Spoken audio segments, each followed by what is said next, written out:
Welcome back to my channel Varsha vlogs. ಇವತ್ತು ಕಡಲೆಕಾಳು ಸಾಂಬಾರ್ ಹೇಗೆ ಮಾಡೋದಂತ ನೋಡೋಣ. ಅದಕ್ಕೂ ಮುಂಚೆ ಯಾರೆಲ್ಲ ನನ್ನ ಚಾನಲ್ನ ಸಬ್ಸ್ಕ್ರೈಬ್ ಮಾಡದೆ ನೋಡ್ತಾ ಇದ್ದೀರಾ, ಈ ವಿಡಿಯೋ ಕೆಳಗಡೆ ರೆಡ್ ಕಲರ್ ಸಬ್ಸ್ಕ್ರೈಬ್ ಬಟನ್ನ ಕ್ಲಿಕ್ ಮಾಡಿ ಆಮೇಲೆ ವಿಡಿಯೋನ ಕಂಟಿನ್ಯೂ ಮಾಡಿ.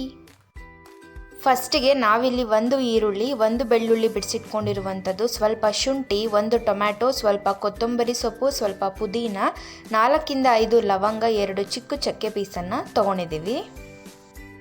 ನಂತರ ಅರ್ಧ ಹೋಳು ತೆಂಗಿನಕಾಯಿ ತುರಿದಿಟ್ಕೊಂಡಿರುವಂಥದ್ದು, ಸ್ವಲ್ಪ ಕಡಲೆ, 1 ಸ್ಪೂನ್ ಗಸಗಸೆಯನ್ನು ತೊಗೊಂಡಿದ್ದೀವಿ.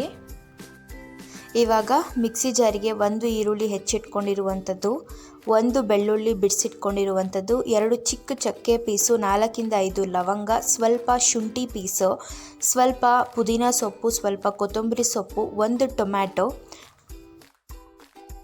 ಅರ್ಧ ಹೋಳು ತೆಂಗಿನಕಾಯಿ ತುರಿದಿಟ್ಕೊಂಡಿರುವಂಥದ್ದು, ಸ್ವಲ್ಪ ಕಡಲೆ, 1 ಸ್ಪೂನ್ ಗಸಗಸೆ, ಸ್ವಲ್ಪ ನೀರನ್ನು ಆ್ಯಡ್ ಮಾಡಿ ಇವಾಗ ಗ್ರೈಂಡ್ ಮಾಡ್ಕೊಬೇಕು. ಲಾಸ್ಟಲ್ಲಿ 1 ಸೌಟ್ ಧನಿಯಾ ಪೌಡರನ್ನು ಹಾಕ್ಕೊಂಡು ಒಂದು ಸುತ್ತು ತಿರುಗಿಸ್ಕೊಬೇಕು. ಇವಾಗ ಮಸಾಲೆ ರೆಡಿಯಾಗಿದೆ. ನೆಕ್ಸ್ಟಿಗೆ ಕುಕ್ಕರ್ಗೆ ಸ್ವಲ್ಪ ಎಣ್ಣೆಯನ್ನು ಹಾಕ್ಕೊಂಡು, ಎಣ್ಣೆ ಕಾದ ನಂತರ ಒಂದು ಈರುಳ್ಳಿ ಜಜ್ಜಿಟ್ಕೊಂಡಿರುವಂಥದ್ದನ್ನು ಹಾಕ್ಕೊಂಡು ಗೋಲ್ಡನ್ ಬ್ರೌನ್ ಬರೋ ತನಕ ಚೆನ್ನಾಗಿ ಫ್ರೈ ಮಾಡ್ಕೊಬೇಕು. ನಂತರ ನೆನೆಸಿಟ್ಕೊಂಡಿರುವಂತಹ ಕಡಲೆಕಾಳನ್ನು ಇವಾಗ ಹಾಕ್ಕೊತಾ ಇದ್ದೀವಿ. ಹಸಿ ವಾಸನೆ ಹೋಗೋ ತನಕ ಚೆನ್ನಾಗಿ ಕಡಲೆಕಾಳನ್ನು ಹುರಿಬೇಕು.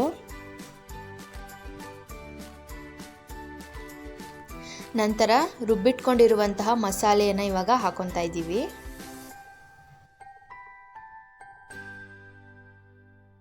ಮಸಾಲೆಯಲ್ಲಿ ಕಡಲೆಕಾಳನ್ನು ಸ್ವಲ್ಪ ಹೊತ್ತು ಹುರಿಬೇಕು.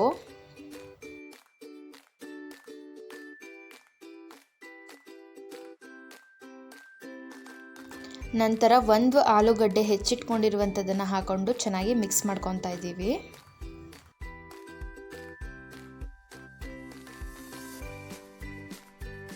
ಮಸಾಲೆ ಫ್ರೈ ಆದ ನಂತರ ನೀರನ್ನು ಹಾಕ್ಕೊಂಡು ಚೆನ್ನಾಗಿ ಮಿಕ್ಸ್ ಮಾಡ್ಕೊಬೇಕು.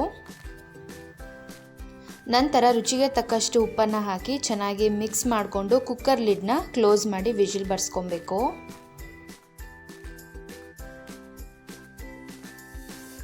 ಇವಾಗ ವಿಜಿಲ್ ಬಂದಿದೆ, ಕಡಲೆಕಾಳು ಸಾಂಬಾರ್ ರೆಡಿಯಾಗಿದೆ. ಇಷ್ಟು ಮಾಡಿದ್ರೆ ಟೇಸ್ಟಿಯಾಗಿರುವಂತಹ ಕಡಲೆಕಾಳು ಸಾಂಬಾರ್ ರೆಡಿ. ಮತ್ತಷ್ಟು ಹೊಸ ರೆಸಿಪಿ ಜೊತೆ ಬರ್ತೀನಿ. ಅಲ್ಲಿವರೆಗೂ ಯಾರೆಲ್ಲ ನನ್ನ ಚಾನಲ್ನ ಸಬ್ಸ್ಕ್ರೈಬ್ ಮಾಡಿಲ್ಲ, ಪ್ಲೀಸ್ ಸಬ್ಸ್ಕ್ರೈಬ್ ಮಾಡಿ, ಶೇರ್ ಮಾಡಿ, ಲೈಕ್ ಮಾಡಿ. ಸಬ್ಸ್ಕ್ರೈಬ್ ಮಾಡೋದು ಮಾತ್ರ ಮರಿಬೇಡಿ. Thanks for watching and keep supporting me.